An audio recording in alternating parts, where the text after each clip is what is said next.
आई एकवीर प्रसन्न घोटगाव बिंजोर शर्यत लावताव राव. एकवीर प्रसन्न घोटगाव बिंजोड शर्यत लावताव राव. प्रत्येक शर्यत जिंकताव आम्ही अड्ड्यात आम्हाला है लय भाव. प्रत्येक शर्यत जिंकताव आम्ही अड्ड्यात आम्हाला है लय भाव. आई एकवीर प्रसन्न घोटगाव बिंजोर शर्यत लावताव राव. प्रत्येक शर्यत जिंकताव आम्ही अड्ड्यात आम्हाला है लय भाव. कुणी भियाव शर्तीसाठी तयार आम्ही हाव.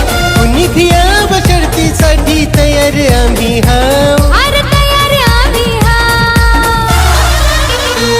आमच्या सर्जा तेजाचे जोडीचा रायगड ठाण्यात गाजतय ना. आमच्या सर्जा